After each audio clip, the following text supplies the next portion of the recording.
Hello friends, welcome back to the daily analysis video. আজকে আবার আমরা প্রথমে একটু নিফটি নিয়ে আলোচনা করব। তো নিফটিতে দেখুন, যদি আগেকার আলোচনা একটু রিক্যাপ করতে হয় তাহলে আমরা বলতে পারি যে এখানে লাস্ট আলোচনা আমরা করেছিলাম ঠিক এই রকম একটা ব্রেকআউট এসেছিল। এই ব্রেকআউটটাতে এখান থেকে আমরা আপসাইড মোমেন্টাম আশা করেছিলাম যে নিফটি তার পূর্ববর্তী যে র্যালি আপ ট্রেন্ড সেটা কন্টিনিউ হতে পারে।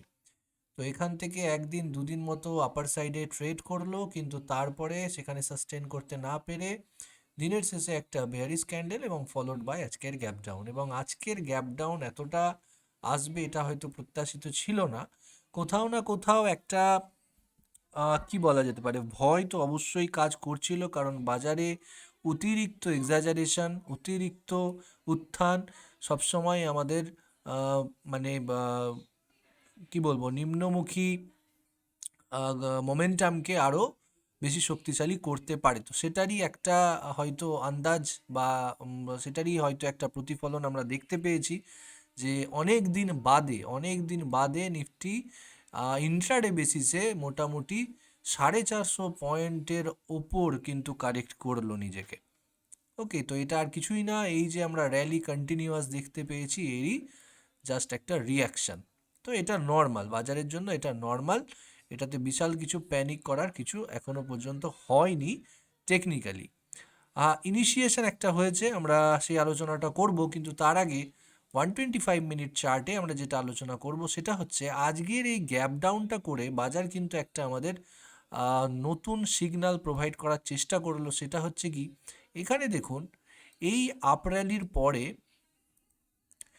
যদি এই র্যালির আপার রেঞ্জ হয়, অর্থাৎ এই নিয়ারেস্ট টপ যদি এটা হয় এবং এটা যদি লোয়ার রেঞ্জ হয়, এই মোটামুটি এই রেঞ্জটাকে আমি যদি লোয়ার রেঞ্জ ধরি, তাহলে একটু লক্ষ্য করে দেখুন বাজার এখানে ব্রেকআউটের পরে এই গ্যাপ ফরমেশন করেছিল এবং আজকের ডেটে দাঁড়িয়েও কিন্তু বাজার একটা গ্যাপ ডাউন ফরমেশন করেছে। তাহলে এই রকম ফরমেশনকে, অর্থাৎ প্রাইস উঠছিল, গ্যাপ আপ নিয়ে একটা কনসলিডেশন, তারপরে আবার গ্যাপ ডাউন নিয়ে আবার সেলিং, মানে নিচের লেভেল, এই রকম যদি ফরমেশন হয় তাহলে আমরা এটাকে island at the top type of chart pattern বলতে পারি, যেটা অ্যাকচুয়ালি বেয়ারিশ চার্ট প্যাটার্ন। তার মানে যদি একটু শর্ট টার্ম ভিউ আমাদের ধরা হয় এবং যেহেতু আমরা 125 মিনিটের টাইম ফ্রেম দেখছি, তাহলে এটা একটা ডিসেন্ট টাইম ফ্রেম। এটাকে লঙ্গার টার্মের পার্সপেক্টিভে, অর্থাৎ ডেইলি বা উইকলি টাইমের পার্সপেক্টিভে শর্টার টার্ম আমরা বলতেই পারি। তো এখানে আমরা একটা বেয়ারিশ চার্ট প্যাটার্ন লক্ষ্য করতে পারছি, ফার্স্ট পয়েন্ট। নেক্সট পয়েন্ট কি? নেক্সট পয়েন্ট হচ্ছে যে একটা ট্রেন্ড লাইন ব্রেকডাউনও আমরা স্পট করতে পারছি। যে যদি ট্রেন্ড লাইনটা আমরা প্লট করার চেষ্টা করি, ঠিক দেখুন এইখানে কিছু পয়েন্টস আমি আগেই নোট ডাউন করব, মানে আপনাদের বোঝার সুবিধার্থে মার্ক ডাউন করছি। এই 1, এই 2, এই 3, এই 4, এই 4টে পয়েন্টকে কনসিডার করে যদি আমরা ট্রেন্ড লাইন টালি, তাহলে তার ট্রেন্ড লাইনেরও কিন্তু ব্রেকডাউন ঘটে গেছে। কেমন করে দেখুন, এই ফার্স্ট টাচ, এই হচ্ছে আমাদের সেকেন্ড টাচ,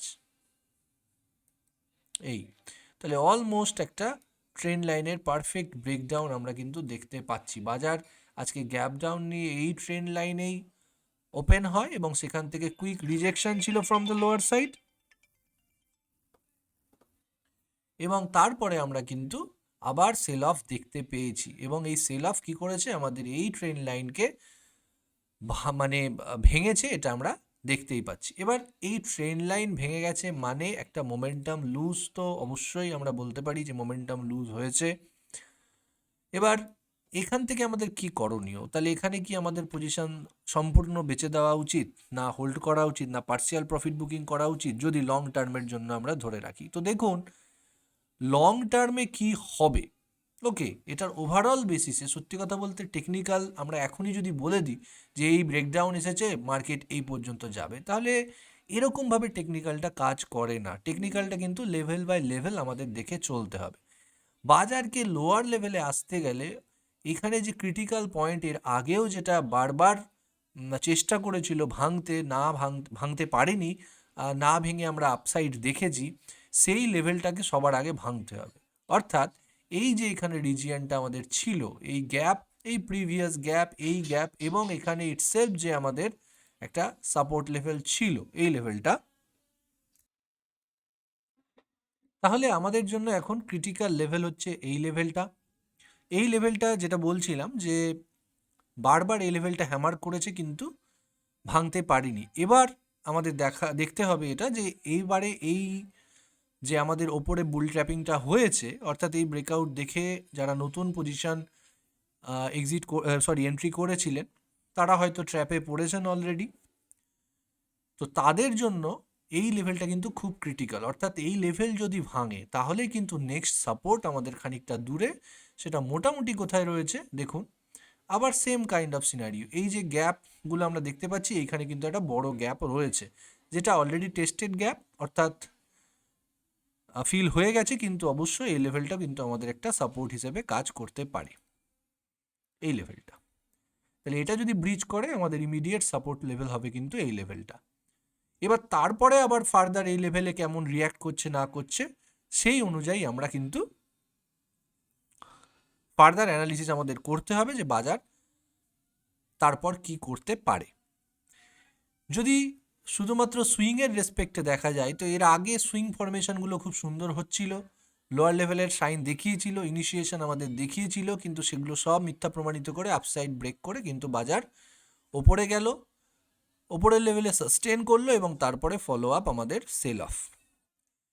এবার এটা দেখার অবশ্যই যে এখান থেকে আগামী দিনে এখানে যেহেতু একটা সাপোর্ট লেভেল রয়েছে, এখান থেকে যদি বাজার উপরের দিকে ওঠে এবং ফার্দার ব্রেক করে তাহলে এটা অবশ্যই আবার সাইন হবে যে এই আপ ট্রেন্ডটা অবশ্যই ডাউন ট্রেন্ডে কনভার্ট হচ্ছে, কারণ প্রথমে একবার ফেল করেছে, আবার সেই রকম আমরা এখানে ফরমেশন দেখতে পাবো তখন। তো সেই দিনের জন্য আমাদের অপেক্ষা করতে হবে, আগামী দিনে কি হয় দেখা যাক, যে আগামীকালকে বাজার 21,500 এই লেভেলটা ভাঙতে পারে কি পারে না। যদি 21,500 ভাঙে এবং সাস্টেন করে তাহলে অবশ্যই আমাদের কিন্তু এই লেভেলগুলো আমরা দেখতে পাবো বাজারে, মোটামুটি 21,000 থেকে 21,100 লেভেল।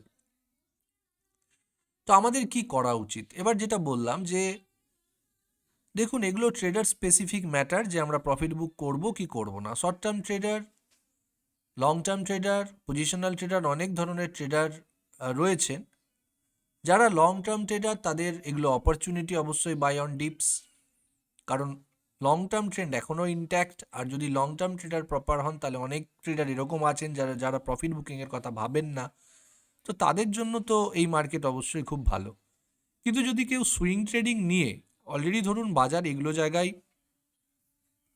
যখন ছিল এবং সেখানে কোনো সুইং ট্রেডিং পজিশন নিয়েছেন, ম্যাক্সিমাম ক্ষেত্রে কোট অ্যান্ড কোট বলছি, ম্যাক্সিমাম ক্ষেত্রে হয়তো তাদের স্টপ আউট হয়ে গেছে। যদি স্টপ আউট এতক্ষণও না হয়ে থাকে তাহলে অবশ্য ওয়েট করা উচিত। যদি মার্কেট 21,500 ভাঙে তাহলে তাদের স্টপ লস অবশ্যই হিট হওয়ার সম্ভাবনা। তো সেই মতো আমাদের স্ট্রিক্ট এসএল, এই জন্য বলা হয় বাজারে যদি এক্সাজারেশন আসে তাহলে অবশ্যই স্ট্রিক্ট এসএল মেনটেন করা উচিত। যদি আমাদের এগেনস্টে যায় তাহলে স্টপ লস বুক করে আমরা ওয়েট করব to generate a further trade signal. তো এটা আমাদের অবশ্যই করা উচিত। তো ট্রেন্ড, এই যে আপ ট্রেন্ডের মোমেন্টাম লুজ হচ্ছে এর সাইন আগেও ছিল, এগুলো জায়গায় আলোচনা করেছি, সেটাকে ভুল প্রমাণিত করে বাজার উপরে সাস্টেন করেছে।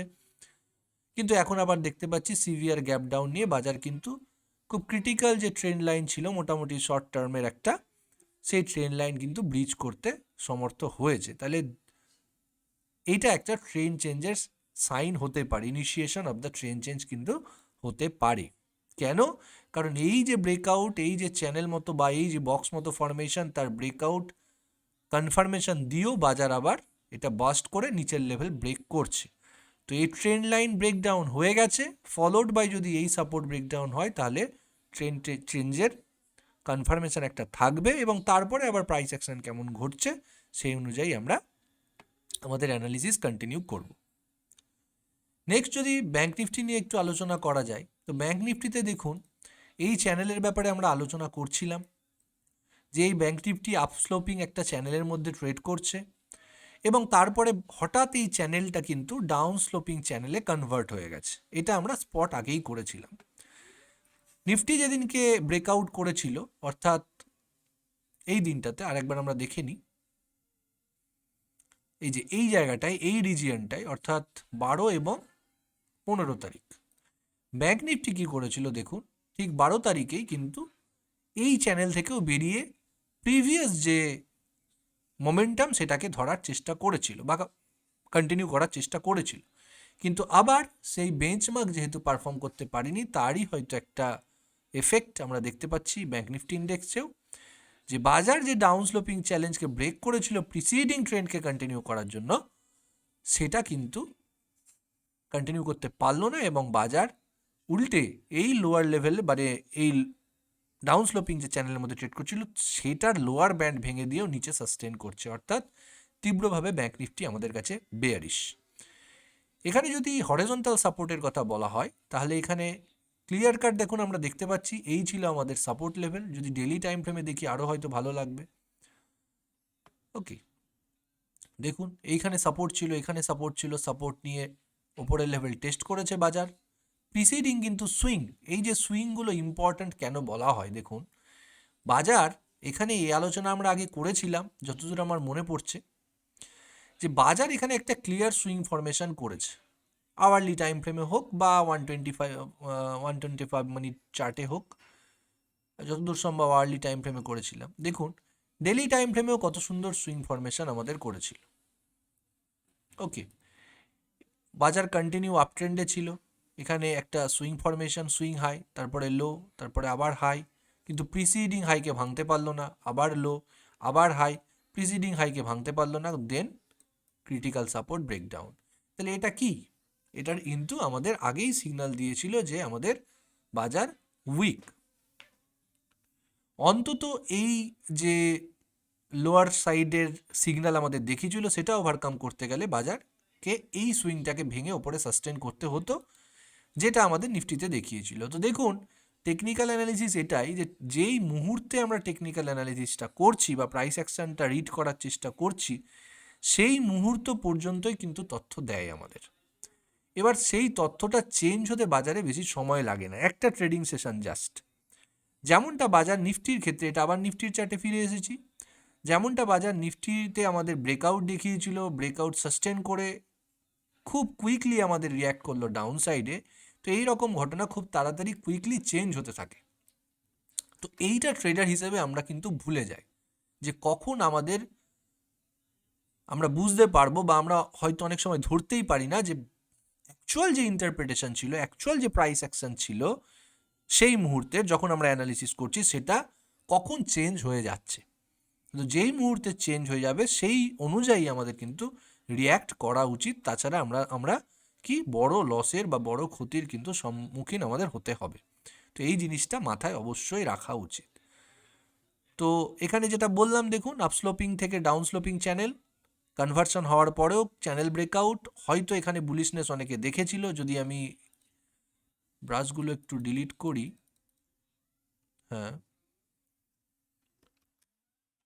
আর কি করি, আর এইখানে দেখুন শুধুমাত্র এবার এটা ট্রেন্ড লাইনের পার্সপেক্টিভ থেকে দেখি, যে এইটা আমাদের সুইং হাই ছিল, এইটাও সুইং হাই ছিল, এখানে আমরা ব্রেকআউট দেখতে পাচ্ছি। এবার এখানে হতেই পারে এখানে অনেক ট্রেডার আমাদের এন্ট্রি নিয়েছেন, কিন্তু দেখুন সুইং হাই সুইং লোয়ের যে ডিএসএ ভিডিও আমরা দিই প্রতিদিন, সেখানে প্রত্যেকবার বলা হয় যে এই ব্রেকআউটের সময় যদি ওভারহেড রেজিস্ট্যান্স থাকে, সেই ওভারহেড রেজিস্ট্যান্সকে কোনো ট্রেডার গুরুত্ব দিতে পারেন বা দেন, বা কোনো ট্রেডার নাও দিতে পারেন। এগুলো হয় রিস্ক অ্যাপেটাইটের ওপর, তাই না? এই রেজিস্ট্যান্স ছিল, এই রেজিস্ট্যান্স ছিল, এগুলো তো ছিল। তো যারা এই রেজিস্ট্যান্সকে গুরুত্ব দিয়েছেন তারা হয়তো ট্রেড ইনিশিয়েট করেননি, তারা হয়তো বেঁচে গেছেন এই ফল থেকে, তাই না? এবার কেউ যদি গুরুত্ব না দিয়ে থাকে, ওকে, এবার ধরে নেওয়া যাক ব্যাংক নিফটির মতো ইন্ডেক্সে কেউ গুরুত্ব না দিয়ে এগুলো জায়গায় দিনের শেষে যেহেতু একটা ব্রেকআউট ছিল ক্লোজিং বেসিসে একটা এন্ট্রি করেছে, ওকে, তার স্টপ কোথায়? তার স্টপ এইখানটায়, তাই না? তিনি দেবেন ব্রেকআউট ক্যান্ডেল যেহেতু। কিন্তু অ্যাকচুয়ালি আমাদের স্টপ লস কোথায় হওয়া উচিত? আমরা বারবার বলেছি যে সব থেকে কনজারভেটিভ এসএল হবে আমাদের নিয়ারেস্ট সুইং।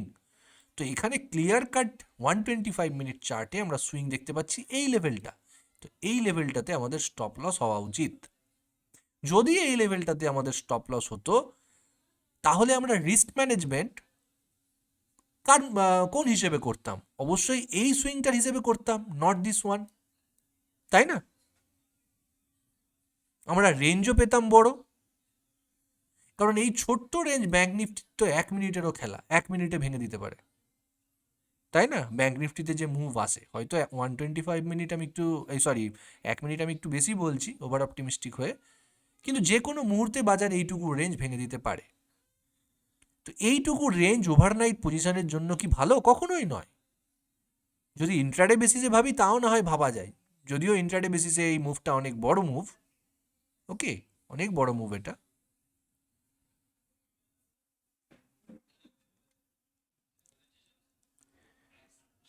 যদি পজিশনাল বেসিসের স্টপ লসের কথা বলা হয় তাহলে অবশ্যই আমাদের নিয়ারেস্ট সুইংয়ে কিন্তু একটা স্টপ হতেই পারত। তো তাহলে এই অনুযায়ী এই যে এর লেন্থ বা এর যে অ্যাবসলিউট ডিস্টেন্স, এই ক্যালকুলেশন অনুযায়ী কিন্তু আমরা প্রপারলি যদি হেজ করে থাকতাম তাহলে কিন্তু বাজার আমাদের সুযোগ দিয়েছিল প্রপারলি স্টপ লস বুক করার, তাই না? তো প্রপার যদি আমি লেভেল আইডেন্টিফাই করতে পারি, যে কোনো level, support, resistance, stop loss level, entry level, তাহলে কিন্তু বাজার আমাদের সুযোগ অবশ্যই দেবে, বা দেওয়াটা স্বাভাবিক ম্যাক্সিমাম সময়ে। ওকে, তো এখানে অবশ্যই তীব্রভাবে বেয়ারিশনেস এখন রয়েছে বাজারে দেখতে পাচ্ছি, কারণ ক্রিটিক্যাল সাপোর্ট বাজার ভেঙে দিয়েছে ব্যাংক নিফটির ক্ষেত্রেও। নিফটির ক্ষেত্রেও ট্রেন্ড লাইন ভেঙে গেছে, ফলোড বাই যদি 21,500 ভাঙে তাহলে আমরা 21,000 থেকে 21,100 লেভেল দেখতেই পারি। ব্যাংক নিফটির ক্ষেত্রে নিচে একটা গ্যাপ রয়েছে, এই গ্যাপটা এটা এখন মার্ক করে দেওয়ার জায়গা। অবশ্য ব্যাংক নিফটির ক্ষেত্রে আরেকটা লেভেল ছিল, এই লেভেলটা, তো এই লেভেলটা টেস্টিং করেছে, করে ভেঙেও দিয়েছে। ওকে, তার মানে এই লেভেলটা যেহেতু ভেঙেছে আমাদের জন্য গ্যাপ একটা লেভেল সাপোর্ট, আর তাছাড়া তেমন কোনো ডিসেন্ট সাপোর্ট আমরা দেখতে পাচ্ছি না। এই জায়গাটাতে আরও একটা সাপোর্ট রয়েছে, এটাও একটা গ্যাপ ছিল এই, তাহলে এগুলো একটা সাপোর্ট হিসেবে কাজ করতে পারে, এগুলো একটু উইক, এগুলো এই গ্যাপটা যেহেতু বড় তাহলে স্ট্রং সাপোর্ট হতে পারে। তো এই লেভেলগুলো আমাদের নজরে রাখতে হবে।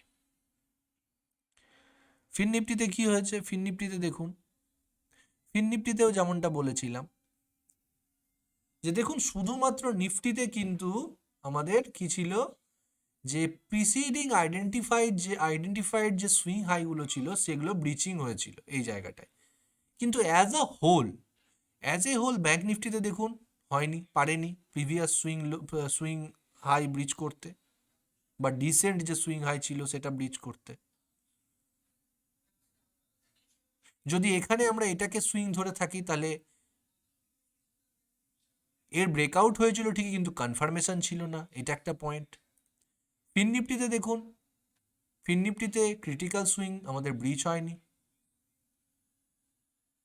এখানে একটা রাউন্ডিং টপের মতো আমরা সাইন দেখতে পেয়েছিলাম এই জায়গাটায়, তাই না?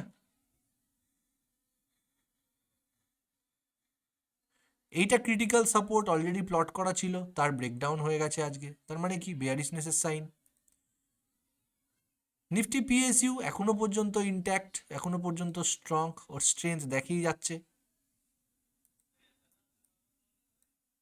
Nifty PSU bank index, Nifty IT, আচ্ছা এখানে নিফটি পিএসইউ ব্যাংকের ক্ষেত্রে আমাদের সুইংগুলো খুব সুন্দর ক্লিয়ার কাট, এই হচ্ছে সুইং হাই, এই সুইং লো, এই সুইং হাই, এই সুইং লো, এই সুইং হাই। তাহলে আমাদের এই সুইংটা ইনট্যাক্ট যতক্ষণ থাকছে ততক্ষণ পর্যন্ত আমরা ভাবতে পারি যে হ্যাঁ পিএসইউ ব্যাংক স্ট্রং রয়েছে এখনো পর্যন্ত। মিড ক্যাপ নিফটি তুলনামূলক স্ট্রং এখনো রয়েছে। স্মল ক্যাপে দেখুন আবার ইনিশিয়েশন হয়েছে, একটা সুইং ভেঙেছে প্রিভিয়াস সুইং, ওকে, তাই না? আশা করি দেখতে পাচ্ছি যারা আমরা সুইং হাই সুইং লো সম্বন্ধে জেনেছি, এই সুইং লো ছিল এই সুইং হাই, এবার দেখুন নতুন সুইং ফরমেশন মানে নতুন লো ফরমেশন আমাদের করেছে। এবার এখান থেকে কি এক্সপেকটেশন, একটু বাজার যদি ওপরে উঠে আবার ফার্দার ফল আসে তাহলে এই যে ইনিশিয়েশনটা হয়ে যাবে আমাদের ট্রেন্ড চেঞ্জের, তাহলে একটু ওয়েট করতে হবে আমাদের স্মল ক্যাপের জন্য। স্টক স্পেসিফিক আলোচনা আজকে না করাই ভালো, কারণ বাজারে একটু থিতু হতে দিতে হবে, কারণ বাজারে একটা বেস ফরমেশন হতে হবে, তাছাড়া কিন্তু আমাদের এখনই খুব কুইকলি পজিশন নেওয়া বা নতুন পজিশন বুক এন্টার করা আমাদের জন্য একটু ক্রিটিক্যাল হতে পারে। তো তাও একটা স্টক আলোচনা না করলেই নয়, সবার হয়তো পছন্দের একটা স্টক এইচডিএফসি ব্যাংক।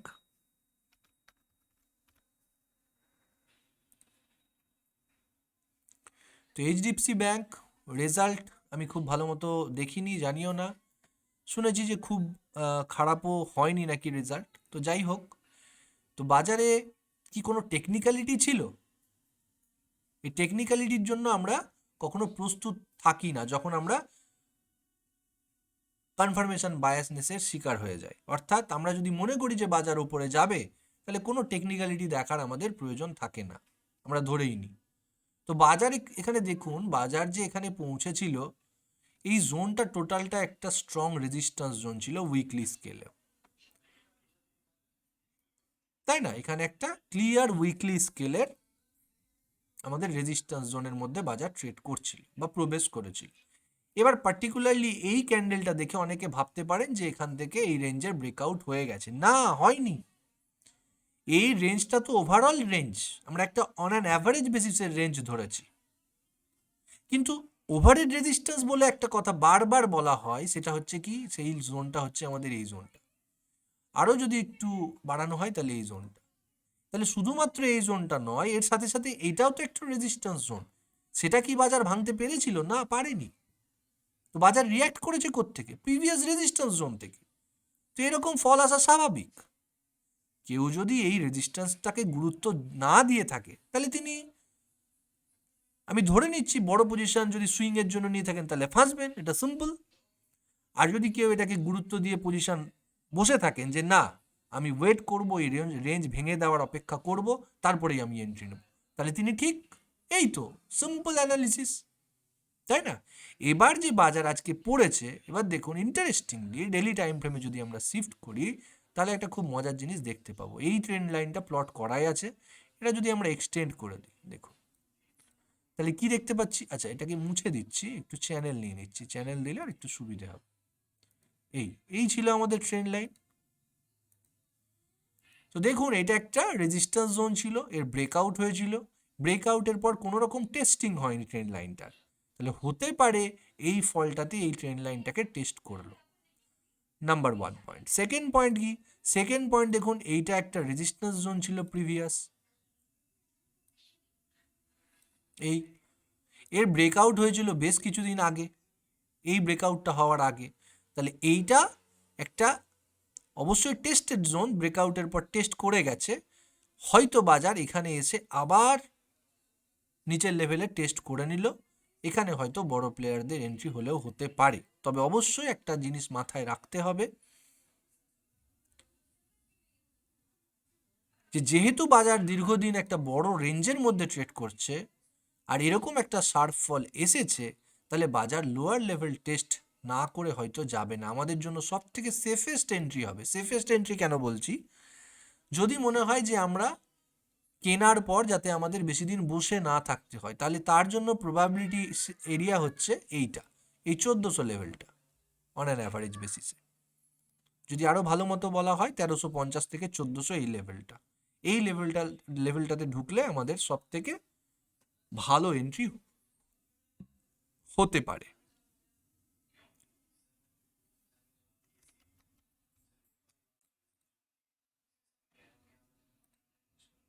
আরও কয়েকটা স্টক যদি আমরা একটু দেখি, যে তুলনামূলক খুব সিভিয়ারলি ফল হয়েছে, তার মধ্যে হচ্ছে আইএক্স।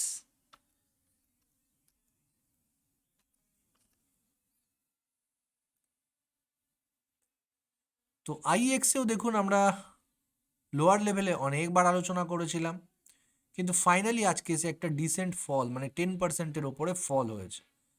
তাহলে উইকলি টাইম ফ্রেমে আমাদের অ্যানালিসিসটা যদি আমরা করি, তাহলে দেখুন বাজার কি করছিল। বাজার আমাদের এইটা একটা রেজিস্ট্যান্স জোন ছিল অবশ্যই, আর নিচের দিকে আমাদের কিন্তু খুব সুন্দর একটা ব্রডেনিং টাইপ অফ চ্যানেলের মধ্যে, ব্রডেনিং বটমের মধ্যে ট্রেড করছিল। এইখানে অলমোস্ট একটা যদি ডাউন স্লোপিং ট্রেন্ড লাইন টানা যায় এই জায়গাটায়, তাহলে আমাদের ব্রেকআউটটা খুব সুন্দর এসেছিল। রিয়্যাক্ট করলো কোত্থেকে? প্রিভিয়াস রেজিস্ট্যান্স জোন থেকে। তাহলে এইরকম রিট্রেসমেন্ট আসাটা স্বাভাবিক। যদি বাজার উপরে যেতে হয়, তাহলে লোয়ার লেভেলে যে সমস্ত রিটেলাররা উপরের লেভেলে কিনবেন, তাদেরকে বের করে দেওয়ার জন্য বাজার নিচের লেভেল বা লোয়ার লেভেল টেস্ট করতে আসবে, এটা স্বাভাবিক। প্রবাবল সাপোর্ট লেভেল কি হতে পারে আইএক্সে? প্রবাবল সাপোর্ট লেভেল আমাদের অবশ্যই এই লেভেলটা রয়েছে, অলমোস্ট এটা টেস্টেড লেভেল। তো এইখানে এসে কেমন রিয়াক্ট করছে ডেলি টাইম ফ্রেমে সেটা আমাদের দেখার। অলরেডি অনেকটা চলে এসেছে, আরও 5-6 পয়েন্ট আসলে সেখান থেকে কেমন রিয়াক্ট করছে এটা আমাদের দেখতে হবে।